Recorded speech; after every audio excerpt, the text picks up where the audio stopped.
Добър ден на всички зрители на Първи образователен. Днес имам една важна мисия. Денят е 15 септември, началото на учебната година. И тук до мен се намира един млад човек, който се казва Игор и се явява 130-ти абонат на Първи образователен. И по този случай подарявам на Игор една много дебела книга, която той си пожела.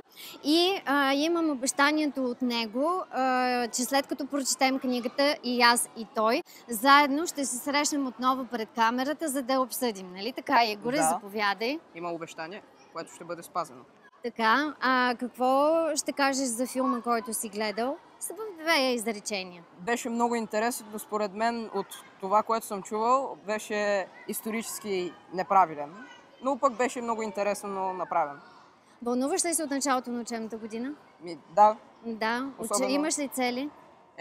Да завърша добре годината и да вляза в езикова гимназия, за да мога да уча езици. Това е твоята мечта? Да. И мислиш, че ще се справиш? Да. Стискам ти палци и ти пожелавам на добър час и да постигнеш всички желания, които си намислил. Благодаря. Успех! Благодаря, госпожа.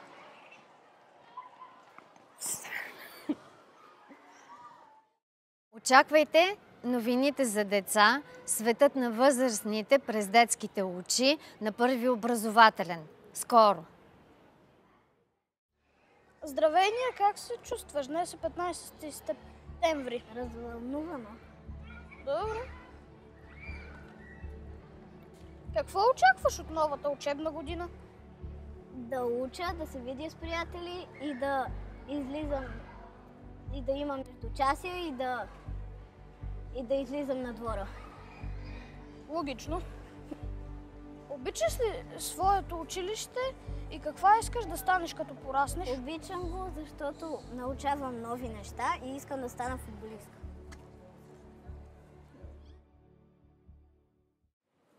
Добър ден на всички последователи на Първи образователен. Днес стартираме едно ново издание, което се нарича Светът на възрастните през детските очи. И имам честта да ви представя водещия на това издание, Влади, с когото днес ще ви направим един кратък обзор на най-главното събитие, което се случва днес, а именно 15 септември. Влади, най-напред нека да ни разкажеш накратко за себе си. Аз съм Владимир Христов. Родителите са ми прекрасни. Имам една много пухкава и дебела котка. Накратко, живота ми е хубав. Така, как се отнасяш към телевизията и телевизионните предавания? Гледаш ли новини? Не. Не. А сега, като съм те избрала за водещ, ще започнеш ли да се интересуваш от тях? От това, което предавам аз, да, обаче от другите не. От другите не. Добре, това с тебе ще го обсъдим. Влади, какъв ден е днес? 15 септември. Какво се случи в този прекрасен училищен двор? Имаше тържество. Така. Освен тържеството, какво друго? Посрещане по случай новата учебна година. На всички ученици На всички ученици от училището. Участваха? Кой участваше в това тържество? Участваха всички ученици. Всички ученици. А директорката? Да. Директорката какво направи? Каза ни по няколко думи. Така. И това направи директорката. Добре. Пожела ви успех, нали така? Да. Пожела ви успех. Защо децата трябва да ходят на училище? За да са квалифицирани за работата си, защото ако не са квалифицирани, нищо няма да могат да направят. Още от първи клас ли трябва да бъдат квалифицирани? Първо трябва да учат по-лесното и после да преминат към по-трудното, защото ако почнеш направо с трудното, няма да успееш да се квалифицираш. Добре. А важно ли е да бъдеш квалифициран? Важно е, да. Защо? Какво правят квалифицираните хора? Ами, работят. Как? Тоест, Как работят квалифицираните от неквалифицираните? Има ли разлика? да, има разлика. Значи квалифицираните знаят какво правят, а неквалифицираните изобщо не разбират какво се случва.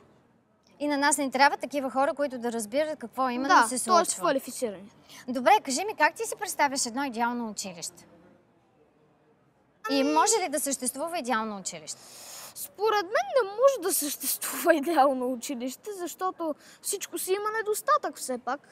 Добре, ти какво би променил в нашето училище?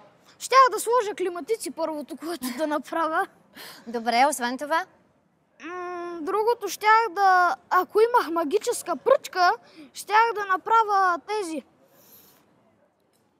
учителите много по-добри. Ага. Защото има някои, които просто оставят учениците си и си гледат телефона. Ама рядко се случва. Така. Тези, които са рядко, ще ги заменя. Добре. Просто. Добре, друго би ли направил?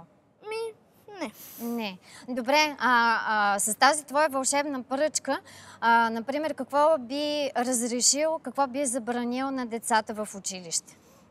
Ще им разреша да имат по-дълго междучасие и да ходят до тоалетната, когато си искат. Нищо няма да им забраня повече. Добре, а ти обичаш ли своето училище и защо? Обичам го, защото научавам нови неща. Като например? Примерно за празниците, да кажем, защото сме на тази тема сега. Добре. 15 септември. Кой е следващия празник, който предстои, знаеш ли? Ако ти подскаже 1 ноември беше ден на народните? Народните будители. Браво! Да. Отлично, супер! Добре, и имаш ли поставени цели за тази година? За тази година... Учебна. За тази учебна година имам поставени цели. Една само имам, честно казано. Ако не е тайна, би ли ни я споделил? Да се спретеля с новото момиче от класа. О, каква оригинална цел! Ма тя изобщо не е свързана с училището и учебния процес. Ого, значи в училище може да се поставят и такива цели, да се сприятелим с новото момиче. Пожелавам ти го от все сърце, дай Боже да станете най-добрите приятели. И кажи ми, какво би искал да пожелаеш на всички останали ученици през новата учебна година? Да бъдат щастливи, най-вече здрави. Добре. Да имат успехи. Добре. Това е. Това е. Благодаря ти, Влади. Надявам се, че с тебе ще продължим да работим. Ще представим нашият детски канал за новини и събития, които заедно ще коментираме и ще представяме на по-малката аудитория. Здравейте! Махни го.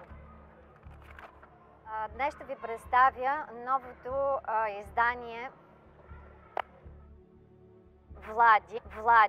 Влади